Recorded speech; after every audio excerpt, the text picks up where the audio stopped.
রাজধানীর ক্যান্টনমেন্ট থানার মানিকদিতে চাঁদাবাজি করতে গিয়ে স্থানীয় জনতার কাছে অস্ত্রসহ ধরা পড়েছে এক সন্ত্রাসী। পরে তাকে যৌথ বাহিনীর কাছে হস্তান্তর করা হয়।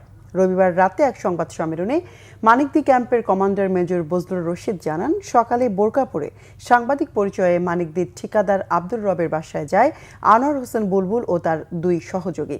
15 লাখ টাকা দাবি করার পর তা না পেয়ে বুলবুল পিস্তল থেকে গুলি ছোড়ে। আকস্মিক গুলির শব্দে স্থানীয়রা ছুটে গিয়ে বুলবুলকে অস্ত্রসহ ধরে ফেলে। খবর পেয়ে সেনা ও পুলিশের যৌথ দল ঘটনাস্থলে গিয়ে তাকে গ্রেফতার করে।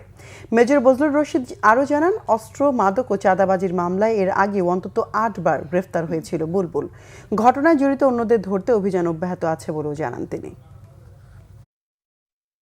আনোয়ার হোসেন বুলবুল নামক একজন ব্যক্তি তার দুজন সহযোগী সহ ক্যান্টনমেন্ট থানাধীন মানিকদি ক্যাম্পের নামাপাড়া এলাকায় স্থানীয় ঠিকাদার আব্দুর রবের নিকট বোরকা পরিহিত অবস্থায় গমন করে এবং নিজেকে সাংবাদিক পরিচয় দাবি করে 15 লক্ষ টাকা চাঁদা দাবি করে। স্থানীয় ঠিকাদার আব্দুর রব টাকা দিতে অস্বীকৃতি জানালে আনোয়ার হোসেন বুলবুল তার পিস্তল থেকে একটি গুলি ছোড়ে এবং সৌভাগ্যক্রমে এই গুলিতে কেউ হতাহত হয়নি। প্রাথমিক জিজ্ঞাসাবাদে আনোয়ার হোসেন বুলবুল জানায় যে সে কুখ্যাত সন্ত্রাসী কিলার আব্বাসের সহযোগী।